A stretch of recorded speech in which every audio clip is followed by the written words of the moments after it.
Menikahi pria dari keluarga super kaya itu terlihat seperti mimpi semua wanita. Kebanyakan wanita pasti ingin merasakannya.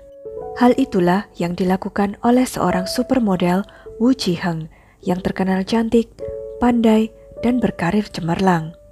Di usianya yang masih muda, ia sanggup menyerahkan karir dan studinya untuk menikahi seorang miliarder. Tapi siapa sangka, hidupnya bukan bahagia, malah menderita. Bagaimana kisahnya? Yuk langsung saja tonton video ini sampai habis. Sebelumnya, bagi kalian yang menyukai kisah-kisah kriminal, saya ingin memperkenalkan satu channel saya yang lain. Nama channelnya Jeng Santi. Di situ saya akan mengupas tentang kasus-kasus kriminal seram yang terjadi di berbagai negara. Untuk link channelnya saya taruh di deskripsi ya. Sebenarnya, latar belakang keluarga Woo Ji-hyeong tidaklah buruk. Ia dilahirkan dalam keluarga yang berpendidikan dan terhormat. Kedua orang tuanya adalah dokter. Ayahnya adalah dokter paru-paru paling terkenal kedua di Hong Kong. Prestasi akademik Woo Ji-hyeong juga bagus di tengah didikan keluarga kelas menengah. Woo Ji-hyeong juga satu-satunya anak perempuan dalam keluarga. Pada usia 16 tahun, ia telah tumbuh menjadi gadis yang menyenangkan, cantik, dan menawan. Setelah lulus dari sekolah menengah dengan penampilannya yang cantik, ia berpartisipasi dalam kompetisi model dan memasuki dunia hiburan sebagai bintang yang sedang naik daun. Woo Ji-hyeong memiliki segalanya, cantik, tubuh seksi, dan karir yang cemerlang. Tidak heran jika dikatakan bahwa para pria rela antri dan melakukan segala cara demi mendapatkan hatinya. Ko Yong-chun, putra dan satu-satunya pewaris dalam keluarga miliarder Ko Ji-kwon dari grup Yong-an yang terkenal di Hong Kong, menjadi salah satu pengejarnya. Walaupun Woo Ji-hyeong sangat berbeda latar belakang keluarganya, namun hal ini tidak mempengaruhi tekad Ko Yong-chun untuk mengejar Woo Ji-hyeong.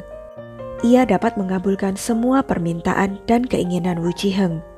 Perlahan, Woo Ji-hyeong pun terlena dalam rayuan Ko Yong-chun, menganggapnya sebagai cinta sejati dalam hidupnya. Keduanya lalu menjalin cinta selama bertahun-tahun. Semakin lama, daya tarik Woo Ji-hyeong membuat Ko Yong-chun merasa tidak aman. Terkadang saat ia berjalan di jalanan, ia akan disapa oleh orang asing, dan masih banyak pria-pria yang berusaha untuk mendekatinya. Ko Yong-chun menjadi khawatir bagaimana jika suatu hari nanti Woo Ji-hyeong berubah perasaan dan menjadi milik pria lain. Ko Yong-chun hanya mempunyai satu cara untuk mempertahankannya dalam waktu yang lama, yaitu dengan menikahinya. Suatu hari ketika Woo Ji-hyeong tidak ada di rumah, ia memenuhi rumah dengan balon merah muda dan memujuk Woo Ji-hyeong untuk pulang. Setelah Woo Ji-hyeong kembali, ia membuka pintu dan melihat semua balon dan lantai yang ditutupi dengan kelopak mawar. Ko Yong-chun berdiri di tengah mawar, membawa buket bunga, tersenyum pada Woo Ji-hyeong, dan mengatakan, "Ayo kita menikah." Woo Ji-hyeong terkejut, dan kemudian dengan senang hati mengambil bunga itu dan menyetujui lamaran tersebut. Ia baru berusia 22 tahun saat itu. Woo Ji-hyeong sebenarnya dalam dilema, karena sebelum ia dilamar, ia baru saja menerima surat penerimaan dari Universitas Oxford di Inggris. Woo Ji-hyeong selalu mendambakan untuk belajar di universitas bergengsi di Inggris.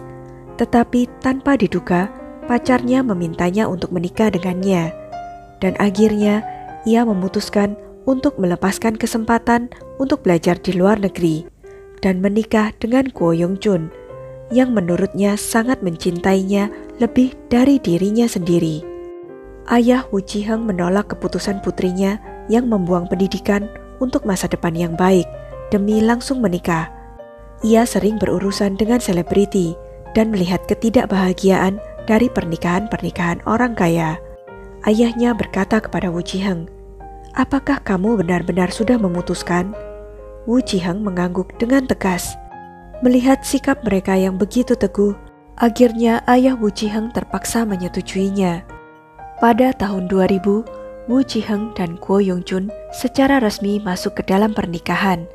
Acara pernikahan mereka digelar sangat mewah. Pengantin baru ini mendapatkan begitu banyak restu dan menantikan kehidupan yang lebih baik di masa depan. Semua orang menyangka bahwa setelah menikah dengan keluarga kaya, hidupnya akan selalu bahagia dan tanpa beban. Tetapi Wu Jiheng sebaliknya, terlihat berat badannya turun drastis menjadi berat yang tidak normal. Ternyata karena Wu Jiheng sangat menyadari kesenjangan antara dirinya dan Ko Yong-chun setelah ia menikah dengan keluarga kaya. Pernikahan yang tidak seimbang ini membuatnya merasa cemas dan tidak percaya diri, karena takut membuat keluarga suaminya tidak menyukainya. Setelah agak lama menikah, Ko Yong-chun masih memperlakukan istrinya dengan baik, walaupun terkadang mengabaikan istrinya karena alasan pekerjaan. Kehidupan mereka makin berubah. Tak peduli seberapa bahagia mereka terlihat di depan publik. Setelah menikah, Wu Jiheng tidak lagi berkarir. Ia fokus menjadi istri miliarder tersebut. Suatu hari saat mereka bersantap di meja makan, Ko Yong-chun dengan bercanda berkata kepada Wu Jiheng, "Kamu gemuk." Awalnya adalah ejekan antara suami istri, tetapi Wu Jiheng benar-benar mengingatnya. Ia merasa bahwa Ko Yong-chun mulai tidak menyukainya. Puncaknya ketika Ko Yong-chun disebut pernah meminta agar istrinya itu kembali menjaga badannya, sebab ia disebut terlalu gemuk setelah berhenti dari dunia hiburan. Sejak itu, Wu Jiheng mulai menurunkan berat badan dengan panik. Ia mulai mengkonsumsi pil penurun berat badan. Untuk mendapatkan efek yang cepat, ia sering meminum berbagai merek obat pelangsing. Diketahui bahwa efek samping obat penurun berat badan sangat serius. Setelah minum obat dalam waktu lama, masalah pencernaannya mulai muncul. Perlahan, ia mulai menderita anoreksia, menolak makan, dan juga kecanduan merokok. Ia juga mulai menderita insomnia parah, karena terbiasa tidur dengan minum pil tidur. Maka semakin lama ia perlu meminumnya dalam jumlah banyak supaya bisa tertidur. Seiring waktu, tubuh Wu Jiheng mengalami kerusakan permanen, dan ia menderita penyakit di mana sebagian besar perut dan ususnya harus diangkat karena lengket. Beratnya dari 92 pound yang merupakan berat standar model menjadi hanya 44 pound atau sekitar 28 kg, hingga ia disebut dengan julukan alien dan avatar oleh netizen. Awalnya, setelah Ko Yong-chun melihat istrinya tersiksa seperti ini karena perkataannya sendiri, ia sangat tertekan dan mulai membawanya untuk mencari perawatan medis. Tetapi melihat kondisi Wu Jiheng yang sepertinya tidak membaik, Ko Yong-chun semakin jarang pulang. Pada tahun 2006, Ko Yong-chun pindah dari rumah dengan alasan ingin istirahat dan berkonsentrasi pada karirnya, dan keduanya mulai tinggal terpisah. Ketika Wu Jiheng sangat membutuhkannya, sang suami memilih untuk meninggalkannya. Pada tahun 2009, Ko Yong-chun mengajukan gugatan cerai kepada Wu Jiheng. Hakim memutuskan bahwa Ko Yong-chun harus membayar tunjangan kepada Wu Jiheng sebesar 1,5 juta Hong Kong dolar dan 42.500 Hong Kong dolar untuk biaya hidup bulanan. Pernikahan 8 tahun antara keduanya telah berakhir. Setelah perceraian, tubuh Wu Jiheng berubah dari buruk menjadi lebih buruk setelah sekian banyak operasi yang harus ia jalani. Tak hanya penampilannya benar-benar menjadi alien, dia juga lumpuh. Gigi-giginya tanggal satu persatu, urat saraf juga sudah mulai merosot, dan ia hanya bisa hidup di atas kursi roda. Untuk mengobati penyakit Wu Jiheng, orang tuanya tidak hanya menghabiskan tabungan mereka, tetapi hampir semua real estate keluarga dijual demi kesembuhan Wu Jiheng. Sebaliknya, setelah perceraian, Ko Yong-chun menjalani kehidupan seorang miliuner lajang dan dikabarkan mempunyai skandal dengan banyak bintang besar. Tidak butuh waktu lama baginya untuk mendapatkan cinta seorang artis bernama Yang Ai-jin. Keduanya berkali-kali menunjukkan kemesraan mereka di depan umum. Perilaku Ko Yong-chun benar-benar membuat marah Wu Jiheng. Ia mengunggah pernyataannya tentang perilaku tak tahu malu Ko Yong-chun di platform sosial. Suami saya, Ko Yong-chun, meninggalkan saya ketika saya sakit parah, dan saya merasa tidak nyaman dengan kedekatannya dengan Yang Ai-jin. Ia ingin melarikan diri dari tanggung jawab hukum, tidak mau memberi saya biaya makan, pakaian, rumah, dan transportasi. Ini benar-benar kejam dan mengerikan. Kecaman Wu Jiheng terhadap Ko Yong-chun sangat frontal dan membuat heboh dunia maya. Bahkan Gigi Lai yang biasanya tidak memposting di Weibo pun memposting ulang pernyataan Wu Jiheng. Setelah itu, Wu Jiheng juga sering memperbaharui status Weibo-nya. Kondisinya menjadi semakin tidak stabil, dan obat depresi biasa telah kehilangan efeknya. Karena siksaan penyakit dan ketidakseimbangan psikologisnya, Wu Jiheng sering melabrak Ko Yong-chun di media sosial. Ko Yong-chun yang frustrasi kemudian membuat pernyataan, "Saya berkencan dengan Wu Jiheng sampai kami menikah selama lebih dari 8 tahun. Selama periode ini saya selalu mencintainya. Saya telah mengesampingkan pekerjaan dan karir serta merawatnya dengan sepenuh hati."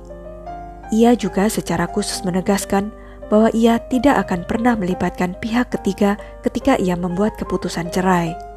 Tak lama kemudian, Wu Jiheng tiba-tiba mengubah pernyataannya bahwa keduanya berpisah dengan damai. Netizen berspekulasi bahwa Ko Yong-chun mungkin menggunakan tunjangan sebagai syarat tutup mulut. Ko Yong-chun kemudian menikah kembali setelah 7 tahun menjalin cinta dengan Yang Ai-jin. Sekarang ia memiliki keluarga baru dan memiliki kehidupan yang bahagia. Sementara itu, Wu Jiheng masih sangat kurus dan belum tentu bisa kembali ke berat badan normal. Tetapi kondisi mentalnya jauh lebih baik dari sebelumnya. Belum lama ini, ia juga mengklaim bahwa obat depresinya telah kehilangan efeknya dan ia harus beralih ke psikiater. Ia juga mengatakan bahwa ia tidak ingin bergantung pada orang lain. "Saya ingin menjual beberapa barang pribadi saya untuk memperbaiki hidup saya." Sekian kisah tentang Wu Jiheng. Semoga kisah ini bisa menjadi pelajaran bagi kita semua untuk berhati-hati dalam mengambil keputusan. Setiap orang mempunyai pilihan masing-masing untuk hidupnya. Akan tetapi, jika seperti Wu Jiheng yang demi menyenangkan orang lain rela mengorbankan cita-cita, kesehatan, kebahagiaan, bahkan nyawanya, apakah sepadan dengan hasilnya? Jangan lupa untuk klik like, share, subscribe, dan komen ya pendapat kalian. Sampai jumpa lagi di video-video selanjutnya.